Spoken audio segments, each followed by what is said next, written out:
Assalamualaikum warahmatullahi wabarakatuh. Bismillahirrahmanirrahim. Innal hamdalillahi nahmaduhu wa nasta'inuhu wa nastaghfiruh. Wa na'udzu billahi min syururi anfusina wa min sayyiati a'malina. May yahdihillahu fala mudhillalah wa may yudlil fala hadiyalah. Asyhadu an la ilaha illallah wahdahu la syarikalah wa asyhadu anna Muhammadan abduhu wa rasuluh. Ya ayyuhalladzina amanu taqullaha haqqa tuqatih wa la tamutunna illa wa antum muslimun. Ya ayyuhan nasu taqu rabbakumul ladzi khalaqakum min nafsin wahidah wa khalaqa minha zawjaha wa batha minhuma rijalan katsiran wa nisaa'a wattaqullaha alladzi tasaaluna bihi wal arham innallaha kana 'alaikum raqiba. Ya ayyuhalladzina amanu taqullaha wa qulu qawlan sadida yuslih lakum a'malakum wa yaghfir lakum dhunubakum wa may yuti'illaha wa rasulahu faqad faza fawzan 'azima. Amma ba'd, fa inna astaqal hadithi kitabullah wa khairal huda huda Muhammadin sallallahu alaihi wasallam wa syarral umuri muhdatsatuha fa inna kulla muhdatsatin bid'ah wa kulla bid'atin dhalalah wa kulla dhalalatin finnar. Ma'asyiral muslimin rahimakumullah. Melanjutkan kajian kita, masih membahas tentang masalah jenazah, dan akhir yang kita bahas yaitu tentang memandikan jenazah. Lalu kita sampai kepada sebuah hadis dari Aisyah, semoga Allah meridhoinya. Beliau mengatakan, qalat lamma aradu ghusla Rasulillahi sallallahu alaihi wasallam qalu wallahi ma nadri nujarridu Rasulullahi sallallahu alaihi wasallam kama nujarridu mautana amla. Al-hadits rawahu Ahmad wa Abu Dawud. Kata Aisyah radhiyallahu anha, tatkala para sahabat Nabi hendak memandikan jasad Rasulullah setelah meninggal dunia, lalu mereka berkata, demi Allah, kami tidak tahu apakah kami harus melepasi baju Rasulullah sebagaimana kami melepasi baju orang-orang yang mati di antara kami, atau tidak kita lepas. Hadis ini dikeluarkan oleh Imam Ahmad, Abu Dawud, dan dinyatakan oleh sahih oleh Al-Hafidz Ibnu Hajar Al-Asqalani, kemudian dinyatakan sebagai hadis yang hasan oleh Al-Albani rahimahullahu ta'ala. Kisah ini ada sebelumnya, artinya ini adalah potongan kisah, yaitu ketika para sahabat Nabi berbeda pendapat, yaitu tentang memandikan Rasulullah ini apakah sama dengan memandikan seperti jasad-jasad yang lain, yaitu jasad-jasad orang-orang Islam yang lain dibuka semua pada bajunya, kemudian ditutupi dengan penutup, lalu dimandikan dalam keadaan tidak berpakaian apa-apa tapi tertutup dengan kain. Itu kebiasaan yang dilakukan oleh para sahabat Nabi terhadap jasad-jasad yang dimandikan. Lalu ada yang berpendapat, ya sudah, kita perlakukan jasad Rasulullah sama dengan jasad manusia biasa, karena Nabi Muhammad itu manusia biasa dari sisi manusiawinya. Beliau adalah manusia biasa, dan Allah mengabadikan kalimat ini, innama ana basyarun mithlukum, hanya saja aku ini manusia biasa seperti kalian. Maka ada yang berpendapat bahwa ya sudah, kalau begitu Rasulullah SAW dimandikan dengan cara dilepasi semua bajunya. Lalu ada yang berpendapat tidak usah dilepas, karena Nabi SAW memiliki beberapa hukum khusus. Kita menghormati Rasulullah SAW, maka tidak usah dilepas. Bajunya Rasulullah SAW sudah dimandikan apa adanya. Maka ketika mereka sedang berselisih, bahkan ada sebagian para ulama mengatakan bahwa sampai menginap jasad Rasulullah itu belum dimandikan. Sampai menginap. Karena apa? Karena mereka belum menemukan titik temu tentang tata cara memandikan jasad Rasulullah SAW. Maka tiba-tiba dalam riwayat disebutkan mereka semua tertidur, yakni para sahabat Nabi yang berbeda pendapat itu semua tertidur. Kemudian dalam tidur mereka mendengar seruan mimpi. Apa seruan itu? Seruan itu yaitu igsilu Rasulullah sallallahu alaihi wasallam wa alaihi thiyabahu atau wa alaihi thiyabuhu. Seruan dalam mimpi para sahabat Nabi ini adalah sama semua, yaitu mengatakan mandikanlah badan Rasulullah sallallahu alaihi wasallam dan pakaiannya tetap ada di badannya. Maka tatkala mereka bangun, mereka pun lakukan, yaitu seperti yang ada dalam mimpi. Dan ternyata mimpi ini adalah mimpi yang datang dari Allah. Karena sepakat para sahabat mimpi tersebut. Kemudian Rasulullah dimandikan dalam keadaan baju semuanya masih lengket di badannya. Dan ini termasuk keistimewaan Rasulullah SAW. Ma'asyiral muslimin rahimakumullah.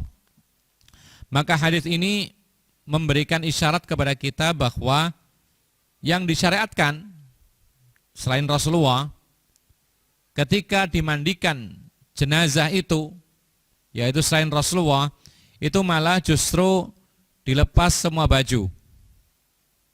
Dilepas semua baju, kemudian dimandikan dalam keadaan tidak berpakaian sama sekali, hanya saja jasad mayat harus ditutupi dengan sesuatu. Sehingga orang yang memandikan mayat itu tidak melihat aurat.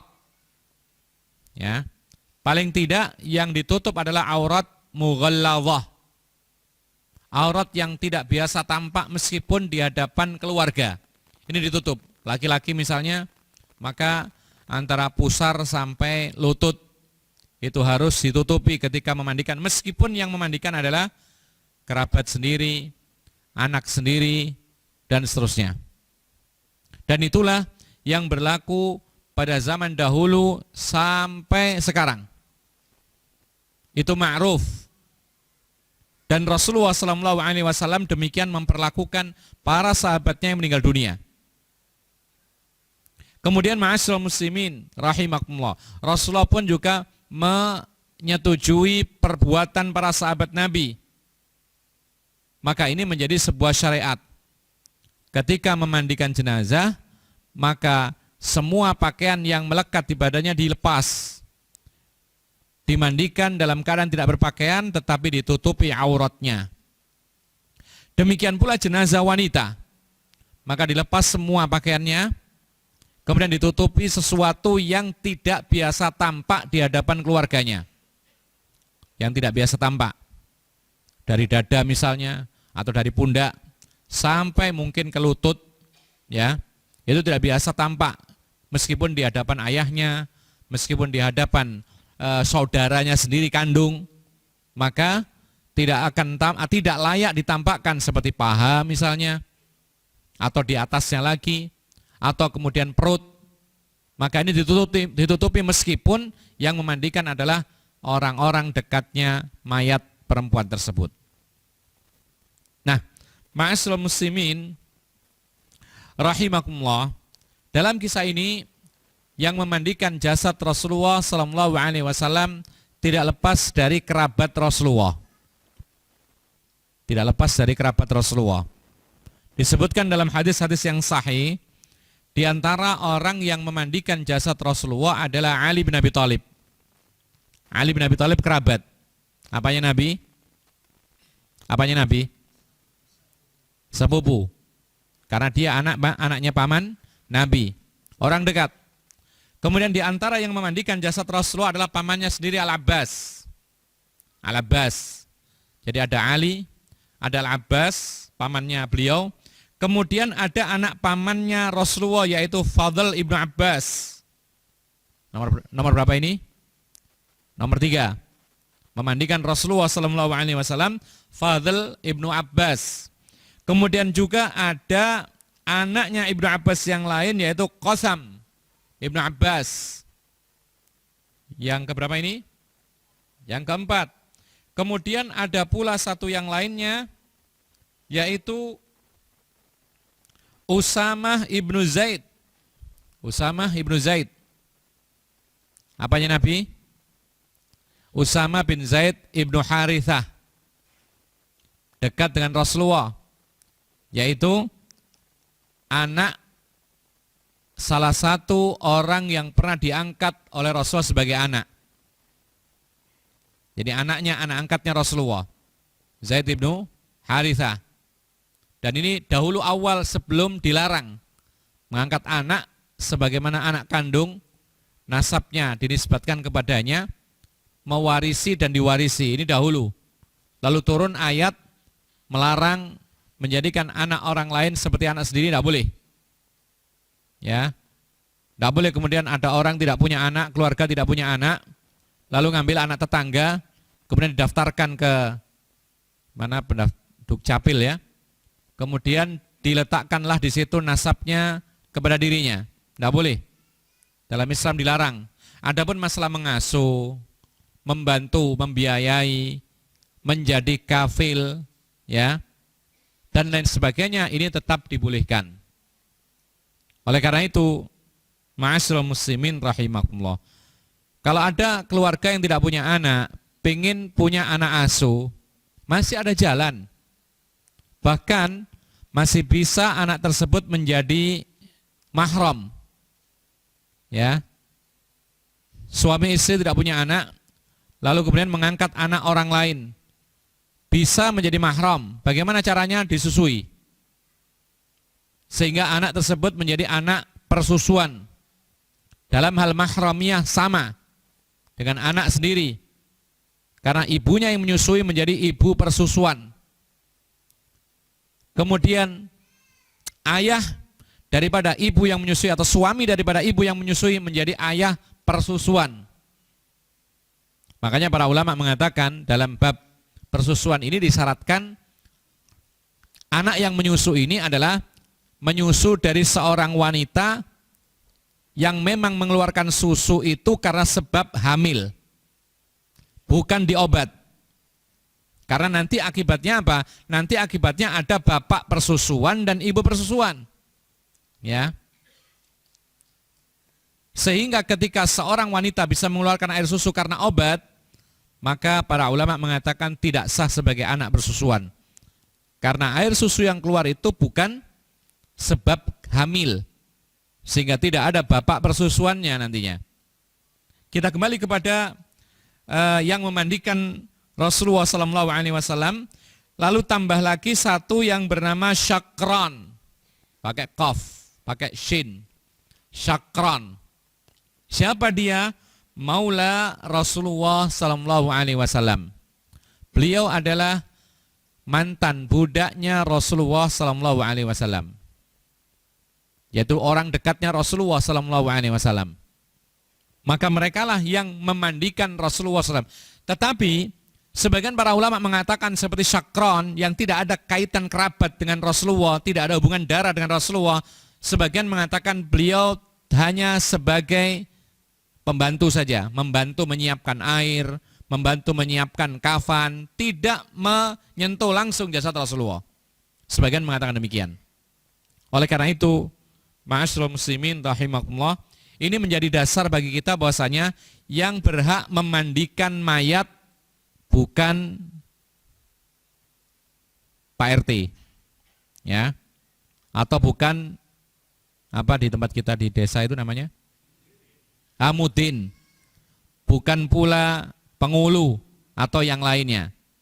Tapi yang paling berhak adalah orang-orang dekat si mayat dengan syarat mereka adalah orang-orang yang mengerti bagaimana cara memandikan mayat. Ini bicara masalah yang paling berhak. Kalau masalah boleh atau tidak boleh, semua kaum laki-laki boleh memandikan mayat laki-laki. Tidak boleh memandikan mayat perempuan. Semua kaum wanita boleh memandikan mayat perempuan. Tidak boleh yang memandikan kaum laki-laki. Ini adalah masalah boleh atau tidak boleh. Boleh-boleh saja. Ada orang meninggal dunia yang memandikan adalah Pak Kiainya, Pak Ustadznya, Pak RT-nya, Pak RW-nya, pengulu, atau mudin dan lain sebagainya. Ini semuanya boleh. Tapi kalau afdholiyah, yang lebih berhak, yang lebih utama adalah kerabat-kerabat mayat, dan diutamakan mereka yang mengerti bagaimana tata cara memandikan mayat sesuai dengan ajaran Rasulullah sallallahu alaihi wasallam. Ini yang paling utama. Ma'asyiral muslimin rahimakumullah, itulah yang terjadi pada diri Rasulullah sallallahu alaihi wasallam. Beliau dimandikan dalam kondisi pakaian masih tetap utuh. Terus bagaimana setelah itu? Apakah yaitu Rasulullah sallallahu alaihi wasallam dikafani dalam keadaan berpakaian? Jawabannya tidak. Nanti akan ada keterangan Rasulullah sallallahu alaihi wasallam itu dikafani dengan 3 lembar kain kafan. Tidak ada gamis dan tidak ada sorban. Artinya apa? Setelah dimandikan, dilepas semua pakaiannya, diganti dengan kafan yang baru 3 helai. Dengan syarat, dikatakan oleh para ulama, tetap dijaga aurat, ditutup, jangan sampai terlihat oleh siapapun. Ma'asyiral muslimin rahimakumullah. Hadis yang berikutnya an Ummi Atiyah radhiyallahu anha, dari Ummu Atiyah. Ummu Atiyah punya keistimewaan. Di Madinah, beliau salah satu wanita yang biasa dipanggil untuk memandikan jenazah wanita. Meskipun tidak ada hubungan kerabat. Karena tadi yang dikatakan oleh para ulama, yang paling utama adalah kerabat. Dipilih yang ngerti bagaimana cara memandikan. Tapi kalau tidak ada dari kerabat yang mampu dan bisa memandikan, maka dicari orang yang sesama jenis kelaminnya dan mengerti cara memandikan mayat. Karena kadang-kadang semua anggota keluarga tidak bisa memandikan mayat kerabatnya sendiri, atau bukan tidak bisa, takut. Ya. Maka seperti ini tidak boleh, tidak layak kita takut memandikan mayat. Makanya ikhwan fillah azakumullah, kalau bisa, kalau ada jenazah di antara keluarga sendiri, maka kalau bisa jangan ada orang lain yang masuk memandikan. Kenapa demikian? Karena yang paling berhak adalah kita-kita sendiri keluarganya. Lalu kadang-kadang orang lain itu melakukan sesuatu yang tidak sesuai dengan syariat. Kasihan keluarga kita yang meninggal dunia tidak mendapatkan hak, yaitu apa? Diurusi sebagaimana pengajaran Rasulullah sallallahu alaihi wasallam. Usahakan kita sendiri, tidak perlu takut. Kalau nggak bisa bagaimana? Ikut praktek langsung. Tidak usah nunggu ada praktek jenazah di masjid. Ketika ada jenazah, ketika ada kerabat yang meninggal dunia, ikut masuk. Bagaimana cara? Karena ada hajat, ikut melihat bagaimana orang memandikan jenazah. Kalau bisa ikut membantu.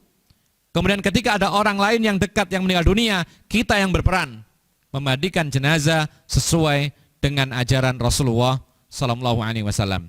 Dari Ummu Atiyah, semoga Allah meridainya. Beliau mengatakan, qalat dakhala alaina an-nabiy sallallahu alaihi wasallam wa nahnu nughassilu ibnatahu. Kata Ummu Atiyah, Rasulullah sallallahu alaihi wasallam menemui kami sedangkan kami sedang memandikan jenazah putrinya. Putrinya Rasulullah meninggal dunia lebih dahulu daripada Rasulullah. Dimandikan oleh kaum wanita. Di antaranya yang memandikan adalah Ummu Atiyah.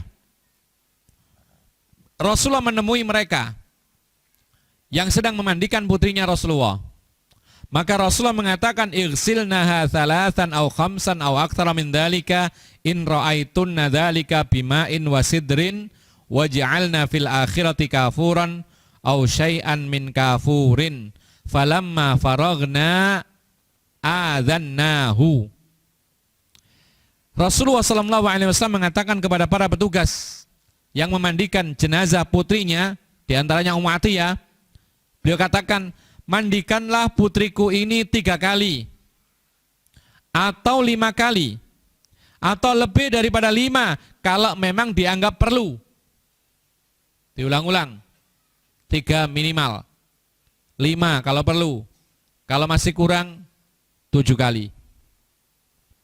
Kata Rasulullah SAW, dan gunakan air dengan bidara. Bidara disebutkan oleh para ulama, fungsinya untuk badan itu supaya membersihkan. Jadi kulit yang berminyak ini akan kesat, ya, kalau pakai bidara itu. Jadi seperti sabunnya gitu loh. Ya. Kemudian Rasul juga mengatakan, dan pakailah pada akhir memandikan itu adalah kafur atau sedikit kafur. Ini pewangi, jenis yang kafur. Kalau nggak ada pewangi yang lain boleh, tidak harus kafur. Ya, karena dalam riwayat-riwayat yang lain disebutkan wahannatnahu, kami berikan campuran-campuran wewangian. Itu juga boleh. Jadi tidak harus kapur. Kapur di sini semacam kapur barus, ya. Tapi tidak harus itu, wangi-wangian yang lainnya pun juga boleh. Kemudian, tatkala kami selesai memandikan putrinya Rasulullah, belum dikasih kafan, kami memberitahu Rasulullah, karena Rasulullah berpesan, "Faidha faraqtunna fa'adhinnani." Rasulullah berpesan, kalau kalian sudah selesai, maka kasih tahu aku. Kemudian, fa'alqa ilaina hikwahu faqala asy'irnaha iyyahu muttafaqun alaih. Tatkala kami beritahu Rasulullah, sudah selesai wa Rasulullah, jenazah putrimu sudah dimandikan. Maka Rasulullah SAW melontarkan atau melemparkan kain sarungnya. Diberikan kain sarungnya kepada petugas wanita seperti Ummu Atiyah. Lalu Nabi SAW mengatakan, kenakanlah kain sarung ini di badan putriku. Kemudian hadis ini muttafaqun alaih. Dalam tambahan riwayat, yaitu ketika memandikan mayat di awal-awalnya, Rasulullah mengatakan, ibda'na bimayaminiha wa mawadhi'il wudu'i minha wa fi lafdhin lil Bukhari fadhaffarna sya'raha thalathata qurunin fa'alqainaha khalfaha. Jadi awal hadis ini adalah, mulailah dari bagian-bagian kanan dulu dan tempat-tempat yang biasa dipakai wudhu. Dalam lafaz Bukhari ada tambahan, Ummu Atiyah mengatakan, kami ikat, yaitu rambut kepalanya kami bagi menjadi 3. Lalu kami letakkan di bagian belakangnya si mayat. Diikat 3, satu kanan, satu kiri, satu lagi tengah, lalu ditaruh di belakang mayat. Kemudian baru dibungkus dengan kain kafan. Ma'asyiral muslimin rahimakumullah. Ini menunjukkan kepada kita bahwa kalau tidak ada kerabat yang bisa memandikan kerabat yang meninggal dunia, maka dicari siapapun yang mengerti tentang cara memandikan mayat sesuai dengan petunjuk Nabi. Karena memandikan mayat ini adalah memenuhi haknya mayat. Bahkan itu menjadi kewajiban orang yang hidup. Makanya para ulama mengatakan bahwa memandikan mayat ini termasuk hukumnya adalah fardu kifayah. Ketika ada orang-orang yang cukup yang bisa memandikan mayat tersebut, maka yang lain gugur kewajiban. Tapi kalau tidak ada satupun yang memandikan mayat dan orang-orang yang di sekitar tahu kalau tidak ada yang memandikan lalu diam, maka semua yang tahu berdosa.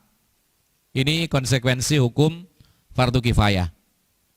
Nah, ma'asyiral muslimin rahimakumullah. Hadis ini juga menegaskan bahwa perkataan para ulama, la yughassilu al-mar'ata illa al-mar'atu wala rajula illa rajulu. Ini sebuah patokan dalam masalah memandikan jenazah. Tidak boleh memandikan jenazah perempuan itu kecuali orang perempuan. Dan tidak boleh memandikan jenazah laki-laki kecuali orang laki-laki. Apa buktinya? Buktinya di sini putrinya Rasulullah SAW. Kalau ditanya, siapa sih orang yang paling dekat dengan putri Rasulullah? Pasti Rasulullah. Pertanyaan berikutnya, kenapa Rasulullah tidak memandikan orang dekatnya dan dia paling berhak? Bapaknya sendiri, bahkan dia seorang nabi. Maka para ulama mengatakan itu tidak lain karena beda jenis kelamin. Ini alasannya yang tampak. Oleh karena itu ma'asyiral muslimin rahimakumullah, maka jenazah perempuan yang memandikan harus perempuan, dan jenazah laki-laki yang memandikan harus laki-laki. Itulah hukum di dalam Islam yang disepakati oleh para ulama. Jadi tidak ada satupun yang membolehkan laki mandikan perempuan, perempuan mandikan laki-laki, dan seterusnya.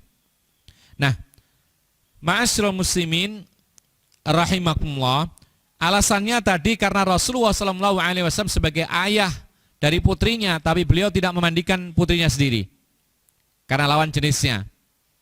Lalu alasan yang kedua, itulah yang sudah ma'ruf, berlaku dari sejak zaman dahulu sampai zaman sekarang. Rasulullah SAW tidak pernah mengizinkan laki-laki memandikan mayat perempuan atau sebaliknya. Kemudian ma'asyiral muslimin rahimakumullah, ditambah lagi tadi, ternyata yang memandikan Rasulullah itu kaum laki-laki semua. Namun para ulama mengatakan bahwa ada pengecualian, yaitu memandikan lawan jenis. Paling tidak kalau kita kumpulkan ada 3 kelompok dibolehkan memandikan lawan jenis. Yang pertama, seorang suami memandikan istrinya atau sebaliknya. Ini yang pertama, boleh. Jadi suami memandikan jenazah istrinya sendiri boleh, atau istri memandikan jenazah suaminya sendiri boleh. Ini yang pertama. Jadi kondisi pertama, boleh seseorang memandikan lawan jenisnya, yaitu suami terhadap istrinya atau istri terhadap suaminya. Apa dasarnya? Dasarnya adalah perkataan Rasulullah SAW kepada Aisyah. Rasulullah pernah mengatakan kepada Aisyah, "Lau mitti qabli la ghassaltuki." Kata Nabi SAW kepada Aisyah. Cuman ternyata tidak seperti yang dikatakan Nabi. Takdir berkata lain. Kata Nabi SAW kepada Aisyah, "Wahai Aisyah, kalau engkau mati sebelum aku, maka akulah yang akan memandikan kamu." Ya, ternyata yang mati duluan siapa? Rasulullah. Akhirnya tidak jadi memandikan Aisyah. Jadi Rasulullah mengatakan demikian dan perkataan ini tidak pernah diralat. Tidak pernah dilalat. Maka ini menjadi hukum. Rasulullah berkeinginan untuk memandikan jenazah istrinya Aisyah radhiyallahu anha, dan sampai meninggal dunia perkataan ini tetap muhkam. Tidak dihapus. Tidak dirubah oleh Rasulullah SAW. Maka di sini menunjukkan bahwa suami boleh memandikan istri ketika istrinya meninggal dunia. Kalau suami boleh memandikan istrinya meninggal dunia, maka sebaliknya sama saja boleh. Kenapa demikian? Karena memang suami istri itu tidak ada aurat antara keduanya. Bahkan Allah SWT mengatakan tentang kewajiban seorang laki-laki menjaga kemaluannya, itu kecuali Allah mengatakan illa ala azwajihim, kecuali kepada istri-istrinya, maka tidak mengapa tidak menjaga kemaluannya. Jadi tidak ada masalah suami memperlihatkan semua auratnya, tidak ada masalah. Ya, cuman jangan di hadapan anak-anak kan gitu. Boleh. Karena Rasulullah pernah mandi bersama Aisyah radhiyallahu anha dalam satu ruangan dari satu bejana, kedua-duanya menciduk dari satu wadah. Ini menunjukkan bahwasanya boleh-boleh saja suami melihat auratnya istri, istri melihat auratnya suami. Nah, yang kedua ma'asyiral muslimin rahimakumullah, yaitu seorang laki-laki boleh memandikan mayat budak wanitanya. Demikian pula sebaliknya. Ya. Seorang laki-laki boleh memandikan mayat budak wanitanya. Demikian pula sebaliknya. Jadi bagi orang laki-laki yang punya budak perempuan, asalkan dia miliki sendiri, tidak bersekutu dengan yang lain, maka seorang laki-laki boleh berbuat apa saja kepada budak perempuannya. Bahkan boleh dikumpuli ketika masih hidup ya. Dan ini hukum dalam Islam. Ada orang mengatakan, apa itu Islam? Kok boleh mengumpuli budak perempuannya? Apakah ini bukan tindakan yang baik atau tidak baik? Dikatakan oleh para ulama, justru ini adalah menjamin kehidupan sang budak wanita. Dulu sebelum Islam, kalau ada peperangan, lalu orang-orang sebelum Islam ini memenangkan peperangan dan menawan kaum wanita, maka yang diambil itu dipilih-pilih. Dipilih yang masih muda, yang masih cantik, dipilih yang atau diambil hartanya saja lalu dibuang orangnya. Itu dulu sebelum Islam. Ya. Yang tua-tua ditelantarkan di jalan. Itu dulu. Tapi ketika Islam datang, maka tawanan harus dirawat oleh kaum muslimin. Kalau dijadikan budak dimiliki oleh seseorang, maka dia boleh diperlakukan sebagaimana istrinya sendiri, tapi kewajibannya adalah menafkahi, memberi makan, memberi tempat tinggal. Bahkan ada sebuah hukum yang disebutkan oleh para ulama, dan ini adalah rahasia di antara kenapa Allah Subhanahu wa taala membolehkan seorang yang punya budak wanita boleh dikumpuli. Itu adalah supaya budak perempuan ini hamil, kemudian kalau sampai melahirkan, tinggal nunggu kematian tuannya, budak wanita ini merdeka. Ya, merdeka otomatis. Ternyata seorang laki-laki yang punya budak wanita lalu boleh mengumpulinya sebagaimana istrinya sendiri, itu jalan kemerdekaan bagi seorang budak wanita. Jadi kalau sampai hamil, kemudian punya anak, sebentar lagi dia akan merdeka. Ya. Kenapa demikian? Karena ketika tuannya meninggal dunia, beralih kepada anaknya. Anaknya padahal anaknya budaknya sendiri, maka budak perempuan ini ganti kepemilikannya kepada sang anak. Padahal anak sendiri. Dalam Islam, ketika seorang itu punya budak ternyata kerabat sendiri atau mahramnya sendiri, otomatis menjadi merdeka. Makanya dalam Islam sekarang kita tidak jumpai budak. Karena memang jalan pemerdekaan budak banyak, dibuka luas. Sedangkan jalan mengarah kepada perbudakan dipersempit. Ya. Bahkan hanya ada satu pintu saja. Itu pun 1 dari 5 pilihan. Setelah seorang wanita itu atau satu tawanan itu dijadikan tawanan oleh kaum muslimin, ada pilihan, bisa dibebaskan secara gratis, bisa dijadikan barang tebusan, bisa diperlakukan sebagai budak dan lain sebagainya. Ada beberapa pilihan. Jadi untuk sebab perbudakan itu dipersempit dalam Islam, kemudian sebab merdekanya budak itu diperlebar, diperbanyak.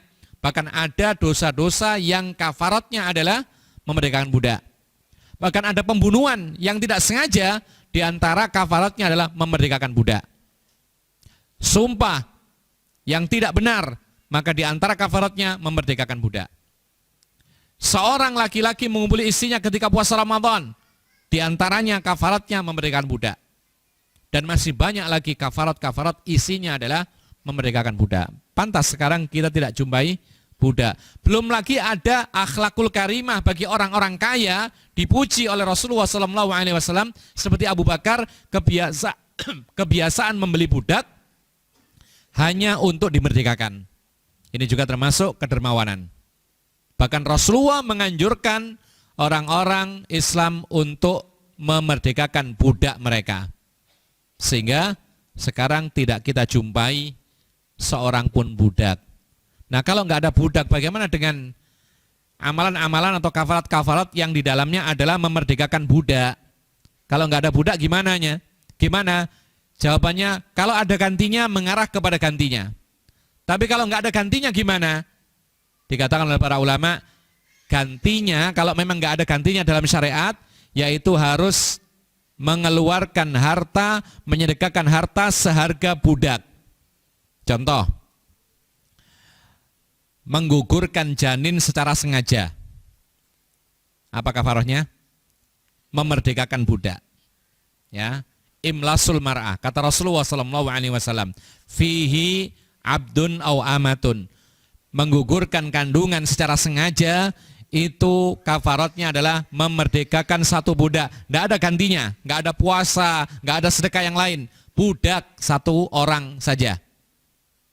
Kalau ada orang, mungkin di antara orang-orang yang ada, pernah menggugurkan kandungan dengan sengaja. Lain halnya kalau nggak sengaja. Maka dia masih punya tanggungan untuk bebas dari dosa adalah memerdekakan budak. Dicari budak nggak ada, dicari kemana-mana nggak ada. Memang ada sebagian para ulama konon mereka mengatakan di Afrika sana masih ada budak, tapi ya sulit juga harus ke sana. Maka para ulama mengatakan kalau memang tidak ada syariat penggantinya, maka harus dibayar seharga budak, disedekahkan. Ya. Berapa harga budak? Harganya budak oleh Umar Ibn Khattab itu ditaksir minimal harga 5 ekor unta. Ini minimal. Jadi yang pernah menggugurkan kandungan sengaja punya utang sedekah sebesar 5 ekor unta. Ya. 1 ekor unta berapa harganya? Lebih mahal dari sapi dikit. Nah, anggap saja 25 juta. 25 juta, 5.000 real itu sudah dapat ya. Untuk kurban bisa mas, sudah. 5.000 real kalikan 4.000, karena 1 real 4.000 kira-kira. Berarti,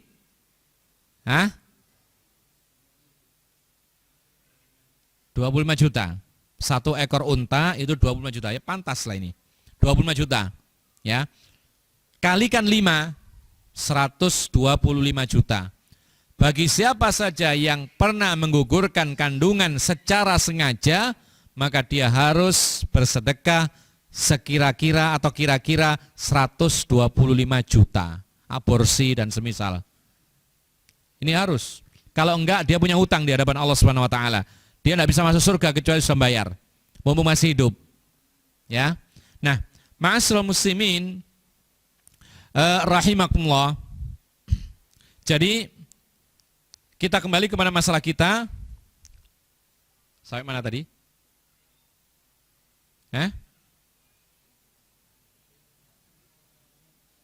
Kenapa?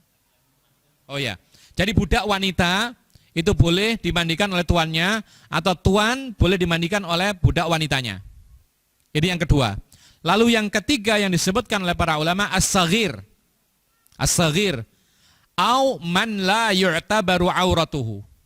Anak kecil atau dengan bahasa yang lain, orang atau siapa saja yang belum dianggap aurat.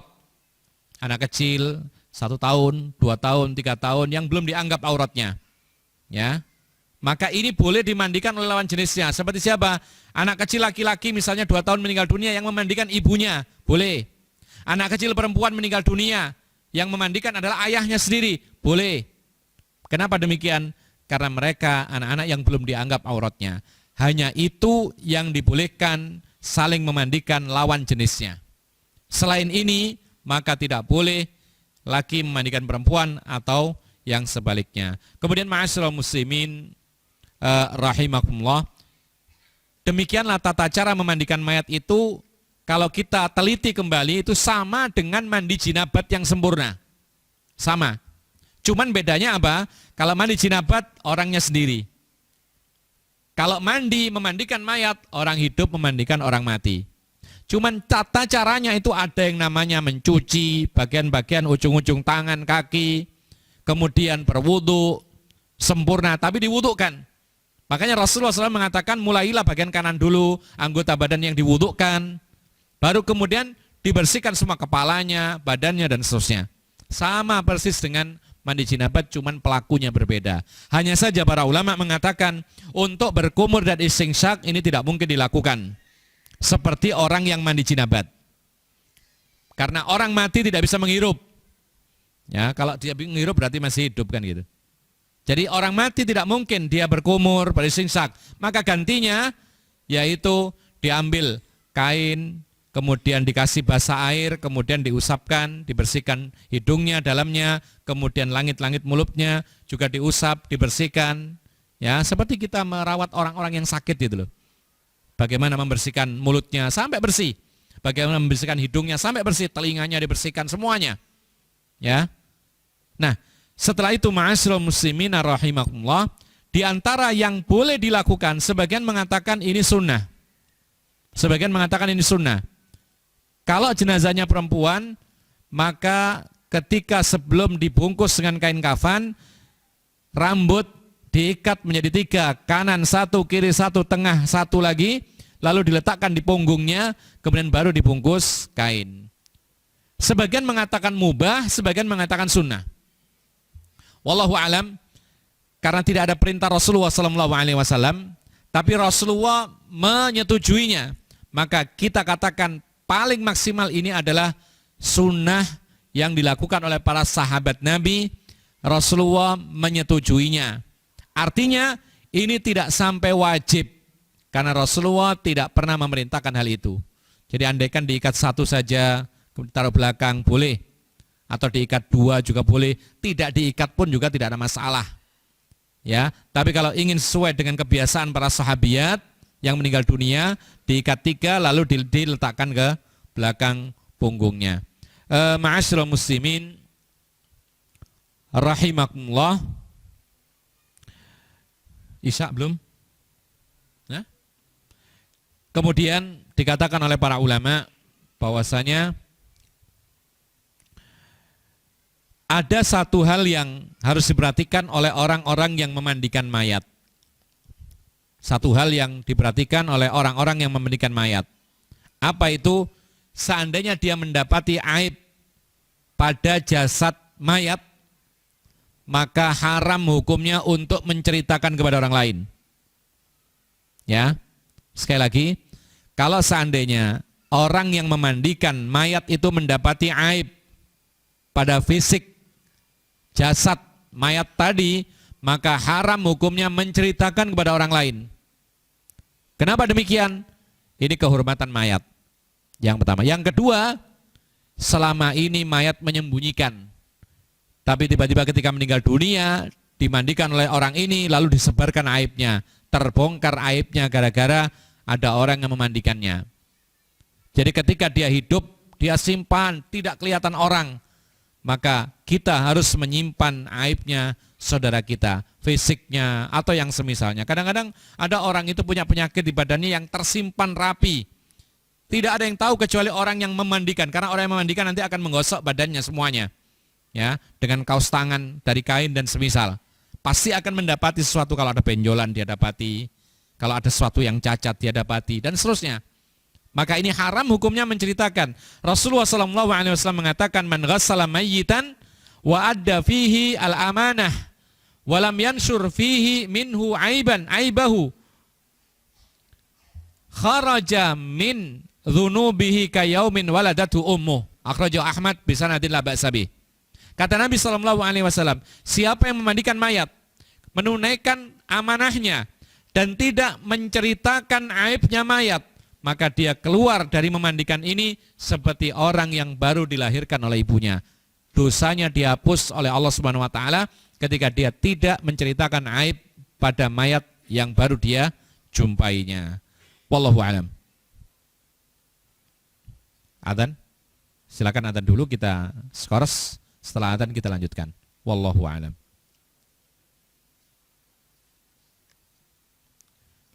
Kita lanjutkan sedikit.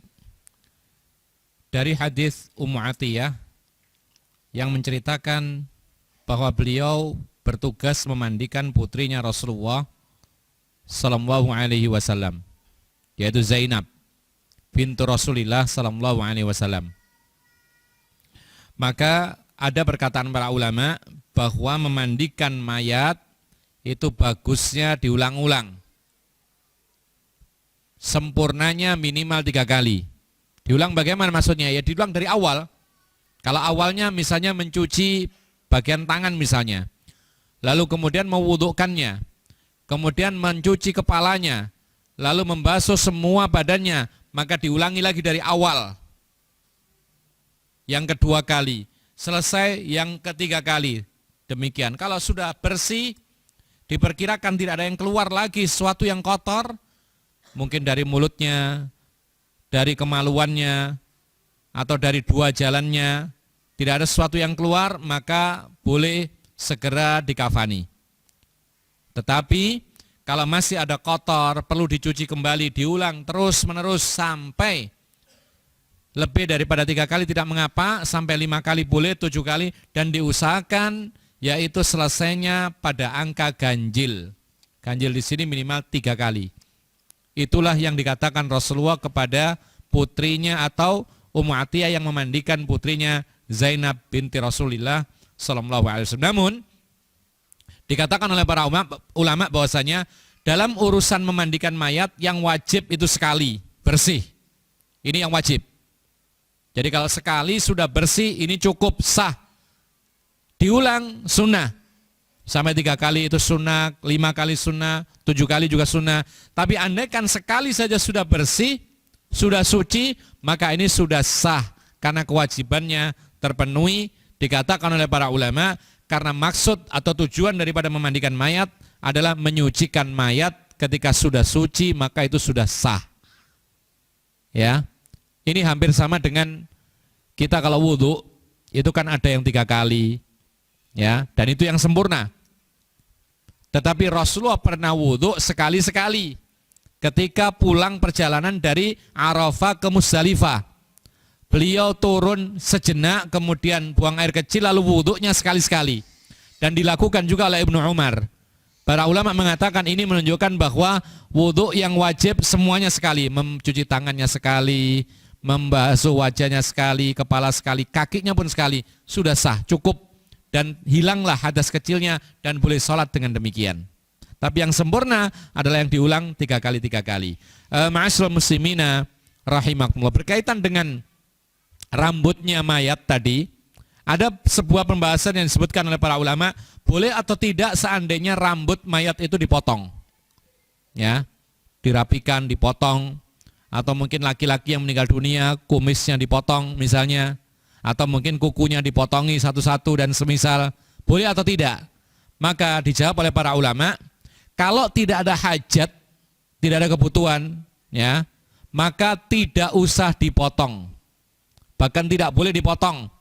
Rambut ya sudah, ya, panjang tidak ada masalah. Kemudian kumis juga tidak ada masalah. Kalau hal itu tidak terlalu membutuhkan, kecuali kalau kumisnya panjang sekali, nah ini lain lagi. Atau kukunya panjang, kepanjangan dipotong, ini boleh. Tapi kalau tidak ada hajat, maka tidak usah dipotong. Kenapa demikian? Karena tidak ada satupun dalil menceritakan bahwa dahulu para salafus soleh ketika merawat jenazah itu memotongi rambut, kumis, ataupun kuku, ya, atau misalnya mencukur ketiak. Maka ini semua tidak dilakukan oleh para salafus soleh. Kemudian yang kedua, semua bagian tubuh orang yang mati itu muhtaram. Muhtaram itu harus dihormati. Tidak boleh diperlakukan kecuali dapat izin dari dia. Tak mungkin kita minta izin. Dia sudah meninggal dunia. Oleh karena itu, ikhwan fillah jazakumullah, tidak boleh kita memperlakukan seperti ini. Kemudian hal yang disebutkan oleh para ulama, kenapa Rasulullah meminta supaya dikenakan sarungnya ke badannya Zainab? Ya. Jadi sarung diberikan oleh Rasulullah kepada para petugas yang memandikan jenazahnya Zainab. Nih sarungku, kenakan di badannya Zainab. Para ulama mengatakan tabarrukan bi athari Rasulillah sallallahu alaihi wasallam. Itu namanya ngalap berkah terhadap bekas Rasulullah, dan itu dilakukan Rasulullah atas perintah Rasulullah sendiri. Dilakukan sahabat Nabi atas perintah Rasulullah sendiri. Maka ada dalilnya. Demikian, boleh. Dan ini dilakukan semasa hidupnya Rasulullah SAW. Setelah itu tidak ada lagi. Ya, apalagi setelah bekas-bekasnya Rasulullah sudah tidak ada kemudian memberlakukan seperti ini. Bahkan tidak boleh kita meyakini adanya barang-barang Rasulullah yang masih ada sekarang ini. Kemudian akhirnya tabarruk, ngalap berkah dengan bekas ini. Padahal itu belum tentu miliknya Rasulullah SAW. Dan ini adalah hukum khusus bagi Rasulullah. Tidak bisa ditiru oleh orang lain meskipun dia orang saleh. Tidak boleh misalkan ada seorang guru nih, sarung saya pakai untuk jenazah ini. Tidak bisa. Kenapa demikian? Abu Bakar, Umar, Utsman, Ali saja, manusia-manusia terbaik setelah Rasulullah itu tidak melakukan seperti yang dilakukan Rasulullah sallallahu alaihi wasallam. Dan tidak ada memang dasarnya sama sekali. Sehingga ini menuntut bahwasanya apa yang dilakukan Rasulullah itu kekhususan, keistimewaan Rasulullah sallallahu alaihi wasallam. Kita tambah satu hadis yang terakhir, pendek. An Aisyah radhiyallahu anha qalat kufina Rasulullah sallallahu alaihi wasallam fi thalathati athwabin bidin sahuliyatin min kursuf laisa fiha qamisun wala imamah muttafaqun alaih. Kata Aisyah radhiyallahu anha, Nabi Muhammad sallallahu alaihi wasallam ketika meninggal dunia itu dikafani dengan 3 lembar kain berwarna putih asalnya dari Yaman, sahuliyah, terbuat dari kursuf. Kursus itu katun. Ya. Tidak ada padanya gamis, tidak pula sorban. Muttafaqun alaih. Maka hadis ini menunjukkan kepada kita bahwa demikianlah sunnahnya mengafani mayat itu 3 lembar kain kafan. Untuk laki-laki. Ya. Untuk laki-laki berapa? 3 lembar kain kafan. 1 dulu dipasang, kemudian 2. Jadi asal pertamanya ditumpuk semuanya 3. Mayat diletakkan di atas, kemudian dilipatkan satu persatu. Ya, 2, kemudian yang ketiga, baru kemudian diikat. Kemudian ma'asyiral muslimina rahimakumullah, di antara sunnah dalam mengafani mayat itu tidak berpakaian kecuali 3 helai kain kafan. Tidak usah pakai sarung lagi, tidak usah pakai gamis, tidak usah pakai jubah, tidak usah pakai kaos, dan lain sebagainya, tidak usah. Justru ini adalah yang sesuai dengan sunnah Rasulullah sallallahu alaihi wasallam. Ya, dan itu menghormati mayat. Seperti itu. Bahkan nanti akan ada keterangan bahwasanya kalau bisa kain kafan itu kain yang bagus. Karena Rasulullah memerintahkan supaya mengenakan kain yang bagus. Nah, sekarang pertanyaan, dan ini menjadi bahasan yang terakhir, kalau laki-laki itu jenazahnya disunahkan memakai 3 lembar kain kafan, bagaimana dengan perempuan? Berapa lembar? Nah, terjadi perbedaan pendapat di kalangan para ulama. Sebagian besar para ulama menyebutkan 5 helai kain kafan untuk perempuan. Ya. 1 kain kafan untuk kerudung. Nomor 2 untuk badan. Ya. Nomor 3 untuk bawahan. Lalu yang keempat dan kelima untuk membungkus seluruh badan. Ini menurut mayoritas para ulama berdasarkan beberapa hadis. Namun ketika diteliti oleh para ulama, hadis-hadisnya semuanya tidak lepas dari lemah atau kelemahan. Makanya Syekh Al-Albani rahimahullah menyatakan dengan tegas tidak disunahkan, yaitu wanita yang meninggal dunia itu mengenakan 5 helai kain kafan. Yang disunahkan tetap 3 sebagaimana laki-laki karena tidak ada pembeda. Pembedanya lemah. Namun ikhwan fillah azakumullah, ada yang mengatakan bahwasanya pendapat yang pertengahan adalah boleh 5, boleh 3 untuk perempuan. Boleh 5, kenapa demikian? Karena mayoritas para ulama berpendapat demikian berdasarkan beberapa hadis, meskipun hadisnya banyak yang lemah. Sebagian mengangkat hadis ini menjadi hadis yang bisa diamalkan. Boleh 3, kenapa? Karena tidak ada hadis yang tegas menyatakan bahwa wanita kafannya 5, tidak ada. Jadi pendapat yang kita pakai adalah silakan yang mau 5 wanita silakan. Berdasarkan pendapat mayoritas para ulama.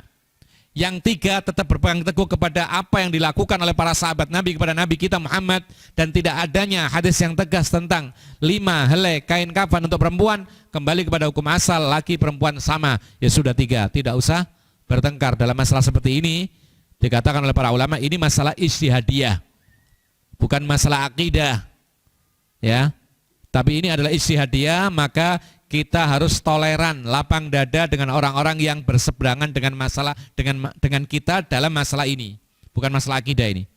Masalah amaliyah. Yang mengatakan 5 itu berdasarkan dengan hadis-hadis yang banyak, meskipun sebagian para ulama mengatakan semua hadisnya adalah dhaif. Ya. Jadi sekali lagi ikhwan fillah azakumullah, untuk perempuan terjadi perbedaan pendapat. Sebagian mengatakan 5 helai kain kafan, sebagian mengatakan 3 tetap, yaitu sama dengan kaum laki-laki. Dan kita katakan bahwasanya tidak usah kita bertengkar dalam masalah ini.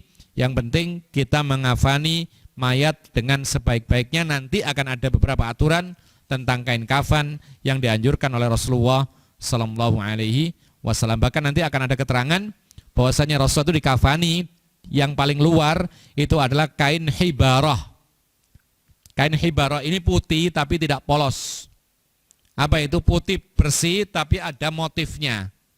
Jadi semacam mungkin yang dipakai bapak depan ini, tapi motif, bukan bordir ya. Motif gitu, garis-garis, bukan polos sama sekali. Ya, tidak ada di sini yang pakai.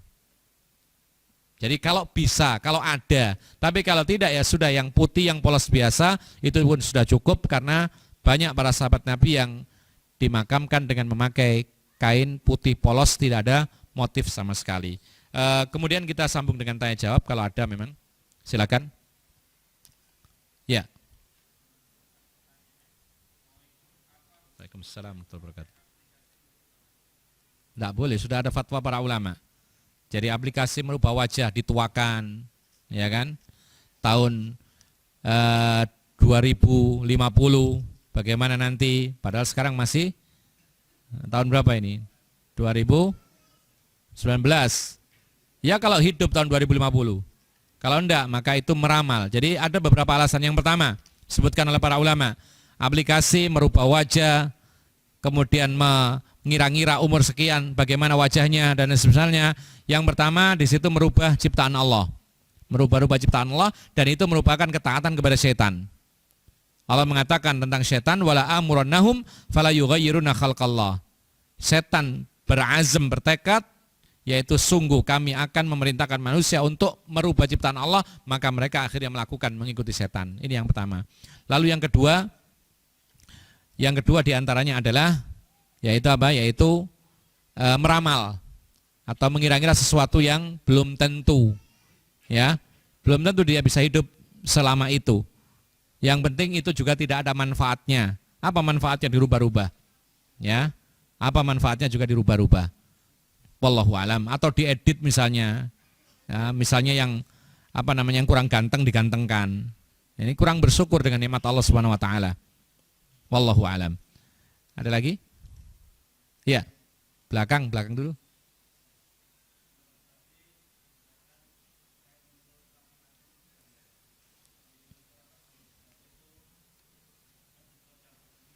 Dibuat untuk celana, ya. Ya. Dijahit maksudnya. Ditutupkan, ditali, ya. Ya, ya. Ya. Ya. 4 dengan pengikat tadi untuk kemaluannya. Ya. Memang ada kebiasaan di tempat kita itu memakaikan mayat itu sebelum 3 kain kafan itu ada kain yang dilipat sendiri untuk bagian auratnya, gitu ya. Tidak dijahit. Maka ini apakah boleh? Jawabannya boleh. Apalagi kalau dikhawatirkan ada sesuatu yang keluar. Ya.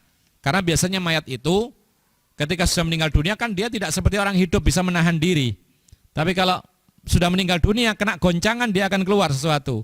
Maka untuk supaya tidak keluar sampai menetes dan semisal dikasih sesuatu, biasanya kalau di tempat yang lain pakai kapas, diperbanyak.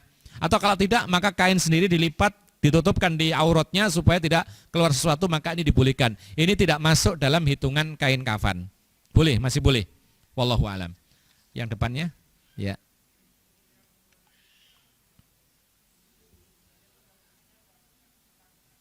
Kenapa? Oh ya, yang tuan mengumpuli budak wanitanya. Apakah harus ada akad nikah? Jawabannya tidak. Tadi kan kita katakan bahwa Allah Subhanahu wa taala mengatakan illa ala azwajihim aw ma malakat aimanuhum. Boleh seorang laki-laki tidak menjaga kemaluannya kepada istrinya sendiri atau kepada budak wanitanya. Di situ tidak ada kata menikahinya. Maka dari itu boleh. Kemudian nanti konsekuensinya seperti tadi, kalau sampai hamil kemudian melahirkan, sebentar lagi merdeka, meskipun dia bukan istrinya. Ya, makanya dahulu raja-raja dahulu, kalau raja Islam itu banyak sekali budaknya, sehingga banyak anaknya gitu loh, sampai ratusan ada anaknya itu dari budak-budak yang memang dimiliki dan tidak dinikahi. Boleh seperti ini. Cuman konsekuensinya ketika anak itu lahir, maka ibunya tinggal menunggu saja kematian, yaitu tuannya ini langsung merdeka otomatis. Tidak harus dinikahi, dan itu halal. Bahkan andaikan dinikahi maka dapat 2 pahala. Jadi sudah dipunyai, dimerdekakan, kemudian dinikahi. Ya, tidak dimerdekakan saja boleh, apalagi dinikahkan, apalagi dinikahi, maka ini boleh. Dan Rasulullah pernah menikahi salah seorang budak, kemudian dimerdekakan, dan pemerdekaan budak wanita ini menjadi mas kawinnya. Siapa itu? Siapa? Wanita Yahudiyah. Siapa? Sofia bintu Huyai bintu Akhtab al-Yahudiyah. Ya. Jadi ketika dia dapat tawanan Sofia ini, kemudian dinikahi oleh Rasulullah, dan kemudian maharnya, nih kamu merdeka, ini sebagai mahar. Jadi tidak dinikahi pun boleh, apalagi dinikahi, maka ini lebih boleh lagi. Wallahu alam.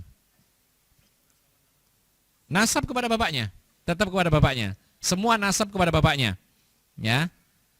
Wallahu alam. Apakah belajar fikih melalui jalur madhab merupakan perkara baru dalam agama yang sangat terlarang atau masih bisa diterapkan pada zaman sekarang? Belajar fikih lewat jalur madhab tertentu. Kita tidak mampu untuk belajar semua fikih gitu loh. Karena fikih itu ada madhab, ada 4 madhab yang terkenal. Ya, maka kita mempelajari madhab ini untuk mempermudah pemahaman saja. Karena apa? Karena tidak mungkin kita memahami sendiri semuanya. Ada hal-hal yang sifatnya mudah, tapi ada hal-hal yang sifatnya itu harus dijelaskan oleh para ulama madhab. Nah, kita melewati atau belajar madhab ini bukan untuk apa? Bukan untuk fanatik kepada madhab, tapi untuk mengerti syariat agama Islam. Makanya para ulama mengingatkan, kita ini belajar madhab bukan berarti kemudian fanatik kepada madhab. Justru itu dilarang. Jadi kalau kita belajar madhab ini sebagai perantara untuk memahami Islam. Kemudian di sana ada khilafiyah, ada perbedaan pendapat. Kita pilih mana yang lebih dekat kepada kebenaran, gitu loh. Kita mengetahui Syekh Muhammad bin Shalih Al-Utsaimin, beliau termasuk salah satu ulama mazhab Hambali.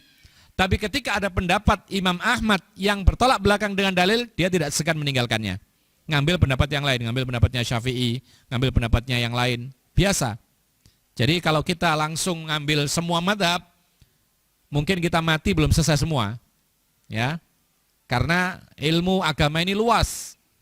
Jadi kalau kita belajar ini saja, yang kita pelajari ini, ya, ini sudah muqaronah, perbandingan beberapa madhab. Kita simpulkan berapa tahun kita baru sampai bab jenazah. Berapa tahun sudah ini? Ya, bertahun-tahun baru sampai jenazah. Belum lagi nanti masalah jual beli, wasiat,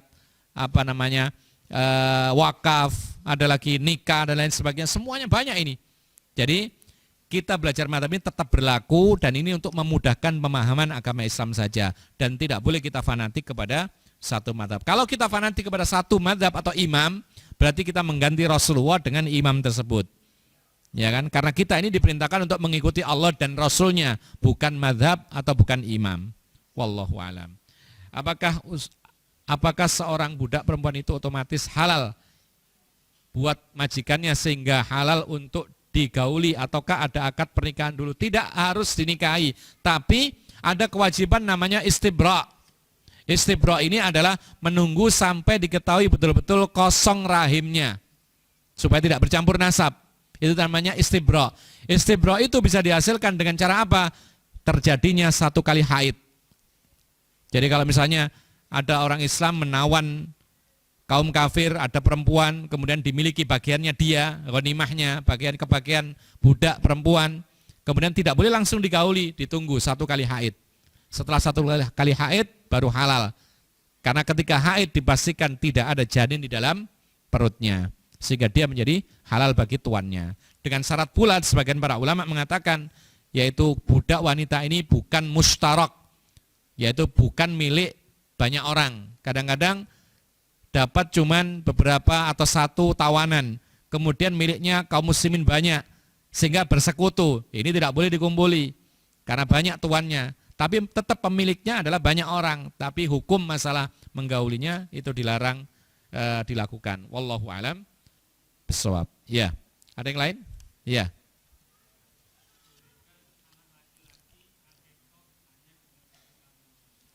Ya. Ada pertanyaan, bolehkah akikah anak laki-laki hanya dengan satu kambing saja? Fadilatul Syekh Muhammad bin Shalih Al-Utsaimin pernah membahas masalah ini dalam kitabnya, yaitu tentang masalah kurban, ya, al-adhahi. Lalu beliau menjelaskan tentang akikah juga. Dan beliau menyatakan bahwasanya untuk akikah anak laki-laki sunnahnya 2. Ya, tapi wajibnya 1. Oleh karena itu dalam sebuah hadis, dalam hadis disebutkan akon Nabi sallallahu alaihi wasallam anil Hasani wal Husaini syatan. Rasulullah mengakikoi cucunya Hasan dan Husain 1 ekor kambing, 1 ekor kambing. Maka kita katakan bahwasanya kalau ingin sempurna 2 ekor kambing. Rasulullah mengatakan anil gulami syatan. Untuk anak laki-laki 2 ekor kambing, akikah. Tapi kalau tidak mampunya 1 ekor kambing, maka ini sah dan gugur kewajibannya. Wallahu alam. Ya, kita cukupkan. Ya.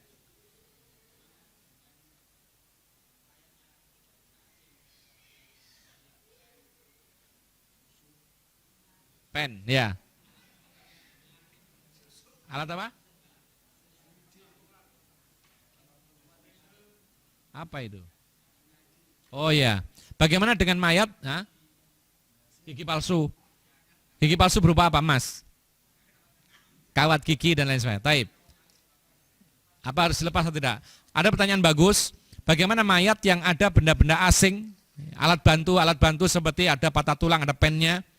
Kemudian wanita ada pasangan spiral belum dilepas, ya. Kemudian ada orang gigi palsu yang permanen berupa tembaga dan lain sebagainya, atau mungkin emas, ya. Apakah harus dilepas atau tidak? Jawabannya, kalau melepasnya sulit maka tidak usah. Ya. Tapi kalau melepasnya mudah, gigi emas dilepas begini bisa, ya diambil, dijual. Ya kan? Itu harta dia. Gitu loh. Jatuhnya ke warisan. Tapi kalau harus menyakiti dia, ingat, menyakiti mayat sama dengan menyakiti orang hidup. Kasru idhamil mayyiti ka kasrihi hayyan, kata Nabi SAW. Mematahkan tulang orang yang mati sama dengan mematahkannya ketika hidup. Artinya menyakiti mayat itu sama dengan menyakiti orang yang masih hidup. Kesimpulannya, kalau ada pen, kira-kira harus dibuang enggak? Enggak usah, karena harus operasi lagi, dibelah, ini menyakiti. Mayat itu punya kehormatan. Makanya para ulama mengatakan otopsi itu hukumnya haram asalnya. Otopsi hukumnya haram karena harus dibedah, dipotong dan lain sebagainya, dicincang. Kecuali kalau ada hajat mendesak atau darurat. Misal, dengan otopsi itu diketahui sebab kematiannya karena misterius. Sehingga ketika diketahui sebabnya, nanti akan dicari, dilacak siapa yang mengakibatkan kematian ini. Pembunuh. Untuk mencegah terjadinya pembunuh yang lain, maka otopsi ini sangat membantu, ini dibolehkan. Tapi kalau sekedar saja main-main, ya tidak boleh. Ya, karena ini kehormatan orang yang mati tidak boleh disakiti, apalagi sampai dibelah, apalagi sampai dipotong dan semisalnya. Wallahu alam. Ya. Sebentar.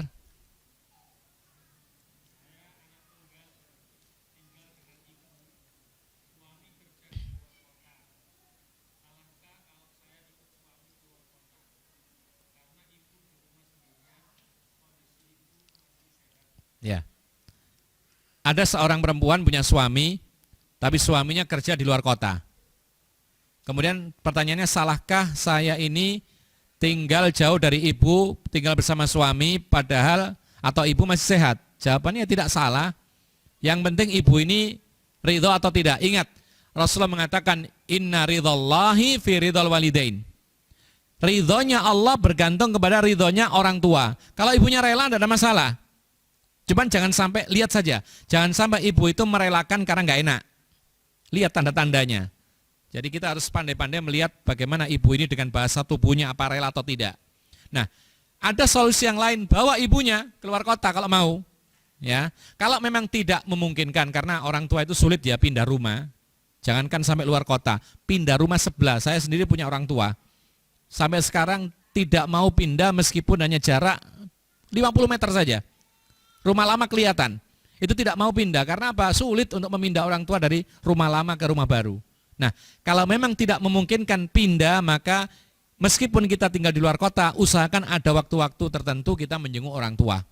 Mungkin sepekan sekali, kalau tidak ya 2 kali, atau mungkin sebulan 2 kali dan semisal. Yang penting tetap yaitu dilihat orang tua, jangan sampai kemudian sendirian, kesepian, atau mungkin ada kegiatan bagi orang tua, tidak ada masalah, yang positif. Yang penting adalah bagaimana orang tua itu ridho kepada apa yang kita lakukan. Wallahu a'lam. Terakhir,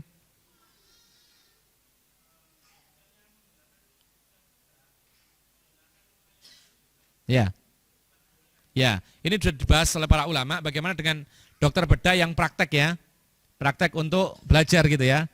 Untuk kan itu kan harus pakai mayat itu. Ya, bagaimana dengan hukumnya, boleh atau tidak? Hukum asalnya tidak boleh, kecuali disebutkan kalau memang harus dengan cara pembedahan karena tidak bisa diketahui kecuali praktek yang sesungguhnya, maka dicarikan jenazah-jenazah yang tidak terhormat. Begitu bahasa mereka, ghairu muhtaram. Apa itu? Jenazahnya non muslim misalnya. Carikan begitu. Ya. Kalau ada, kalau memang tidak ada, maka ini termasuk darurat, wallahu alam. Karena kadang-kadang tidak praktek begitu, tidak bisa mengetahui calon-calon dokter itu. Maka ini dibolehkan karena kondisi darurat. Wallahu alam bissawab. Mungkin ini yang bisa kita sampaikan. Wa akhiru da'wana alhamdulillahirabbil alamin. Wa sallallahu ala nabiyina Muhammadin wa ala alihi wa sahbihi ajma'in. Subhanakallahumma bihamdika asyhadu an la ilaha illa anta astaghfiruka wa atubu ilaik. Assalamualaikum warahmatullahi wabarakatuh.